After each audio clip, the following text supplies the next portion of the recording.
Bene data bakundwa b'umwami Yesu Kristo, mwese abakurikira izi nyigisho tubahaye ikaze mu biganiro bya Saveur Divine. Ibi biganiro mu bitegurirwa n'abavugabutumwa bwiza batandukanye, akaba ari umuhamagaro ugendera ku ijambo ry'Imana byanditse mu gitabo cy'ubutumwa bwiza uko bwanditswe na Matayo ibice 24 umurongo wa 14. Kandi ubutumwa bwiza bw'ubwami buzigishwa mu isi yose ngo bube ubuhamya bwo guhamiriza amahanga yose, nibwo imperuka izahera ko ize. Ibi biganiro mubikurikira ku channel ya YouTube yitwa Saveur Divine. Tubifurije kugubwa neza. Imana Data ari nayo So ibaha umugisha.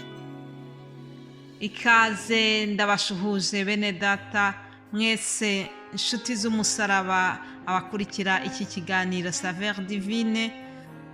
Amahoro ya Kristo nabane namwe. Nejejwe n'Imana gutangira iki cyumweru, gutangira namwe uku kwezi kwa karindwi. Nukuri n'umugisha ukomeye Imana iduhaye. Imana ishimwe yuko yaturinze muri aya mezi 6 yose ashize y'umwaka, tukaba dutangiye ukwezi kwa karindwi. Rero muri uku kwezi kwa karindwi kuri benshi baba bagiye mu biruhuko, abanyeshuri bajya mu biruhuko, ndetse hari n'ababyeyi nyine nabo bafata igihe cy'amakonje kugira ngo bayagire hamwe n'abana babo. Abo bose tubifurije ibiruhuko byiza. Imana izabarinde aho muzaba muri, kandi nukuri turifuza kugira ngo iki gihe cy'akaruhuko, iki gihe cy'umwanya uhagije abantu baba bafite, reka tukibyaze n'umusaruro wo kuba imbere y'Imana, wo kugira umwanya mwiza wo gusoma ijambo ry'Imana. Nibyo mbifuriza nanjye kandi nibyo nifuza. Imana ishimwe cyane. Ndashimira mwebwe mwese abashyigikira uyu muhamagaro wa Saveur Divine, abadusengera, abatwifuriza iterambere. Mwese ndabashimiye mbikuye ku mutima. Ikindi kandi ndashimira bene data bitanga kugira ngo bafatanye bagezaho izi nyigisho. Nukuri ni ikintu gikomeye gutegura inyigisho, nubwo tuba tubona yuko ari inyigisho y'iminota mikeya, ariko bisaba umwanya usumba ya minota mwumva. Rero bene data, Imana ibaha umugisha kubwo kwitangira uyu murimo. Aleluya. Umuhati wacu ntabwo ari uw'ubusa nshuti zanjye. Imana izaduhemba tukiri muri uyu mubiri ndetse tugeze no mu ijuru. Imana ishimwe cyane. Hanyuma munyemerere mbasangize Zaburi ya 12 umurongo wa 6. Ni ijambo ryanjemo muri aka kanya. Ijambo rivuga ngo kubwo kunyagwa k'umunyamubabaro, kubwo gusuhuza umutima k'umukene, nonaha ndahaguruka, ni ku Uwiteka avuga. Ndashyira mu mahoro uwo bacururira ingoni. Imana ishimwe cyane. Iri jambo riratubwiye ngo kubwo kunyagwa k'umunyamubabaro. Sinzi ibyo Satani yakunyaze. Birashoboka ko hari ibyo watakaje, birashoboka yuko hari ibyo wabuze, ukaba ufite umubabaro muri iki gihe, ukaba uri gusuhuza umutima. Ariko ijambo riravuze ngo kubwo gusuhuza umutima k'umukene, nonaha ndahaguruka, ni ku Uwiteka avuga. Aleluya. Ubu ni ubuhanuzi bw'Uwiteka. Uwiteka aravuze ngo ndashyira mu mahoro uwo bacurira ingoni. Mwifurije amahoro y'Uwiteka, mwifurije amahoro y'Uwiteka uhagurukijwe no kuyaguha. Imana ikugirire neza, Imana iguha amahoro. Bya bindi byose bituma usuhuza umutima, ufate rino jambo uricakire, uryiyandikeho, uvuga uti Imana, iri ni ijambo ryawe, ndasabye kugira ngo uyu munsi ndetse n'uku kwezi kose rinsohorereho, rimbeho, ibi ngibi uvuze bimbeho, mbyizere, bibe ubuzima bwanjye. Haleluya. Tugomba kwizera iby'Imana ivuze mu ijambo ryayo. Nibwo buhanuzi buba butavangiwe. Ijambo ry'Imana ni ubuhanuzi butavangiwe. Imana ishimwe kuko ihagurukijwe no kutumara umubabaro.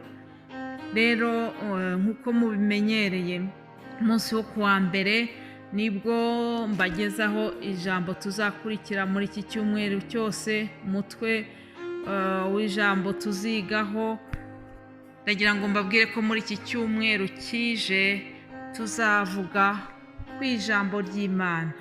Mvuze ijambo ry'Imana, mwumve ibyanditswe byera, ibyanditswe byera, ijambo ry'Imana. Dawidi muri Zaburi 119 yaravuze ngo ijambo ryawe ni itabaza ry'ibirenge byanjye, ni umucyo umurikira inzira yanjye. Ndabifuriza kugira ngo ijambo ry'Imana ribabere urumuri.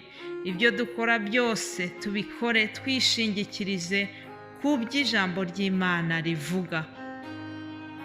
Iyo ukoze ibintu wishingikirije ku by'ijambo ry'Imana rivuga, ni ukuri nta kwicuza kubaho. Hanyuma nakunze n'irindi jambo Dawidi yavuze muri iyi Zaburi, aravuga ngo amagambo yawe aryohereye ubu bugeni mu nkanka zanjye, ngo arusha ubuki kuryohera mu kanwa kanjye. Haleluya. Muribaza ukuntu Dawidi yarakunze amagambo y'Imana. Ubuki ni ikintu kiryohera cyane. Sinzi niba namwe mukunda ubuki, ariko numva rwose ubuki nanjye mbukunze. Ubuki mbuhitamo kurusha isukari. Ubuki ni ikintu kirimo n'umuti. Ubuki iyo umuntu agize amahirwe akabona bwa buki bw'umwimerere, ubuki buri bio, ubuki buri original, ubuki bwa vrai, atari ubuki bavanze n'izindi produits chimiques, ubwo buki ni ukuri buraryoha. Ariko Dawidi yafashe bwa buki bwa bio, arareba asanga amagambo y'Imana amuryoheye kurusha buriya buki. Haleluya. Amagambo y'Imana ni meza nshuti zanjye. Ni ukuri duhore turyohewe n'amagambo y'Imana. Mbese ukunda ijambo ry'Imana? Mbese ijambo ry'Imana utunze ujya urisoma? Birashoboka ko waba ufite za Bibiliya ku musego wawe, ariko ukaba utajya uzifata ngo uzifungure ngo ufate umwanya wo gusoma iryo jambo. Ni ukuri ndakwifuriza kugira ngo ufate igihe gihagije cyo kuba mu ijambo ry'Imana. Ijambo ry'Imana ni umutsima udutunga buri munsi. Nakunze igisubizo Yesu yahaye Satani ubwo yari ari kumugerageza mu butayu. Satani aramubwira ngo niba uri umwana w'Imana, bwira aya mabuye ahinduka imitsima. Maze Yesu aramusubiza ati, handitswe ngo umuntu ntatungwa n'umutsima gusa, ahubwo atungwa n'amagambo yose ava mu kanwa k'Imana. Imana ishimwe, Imana ishimwe.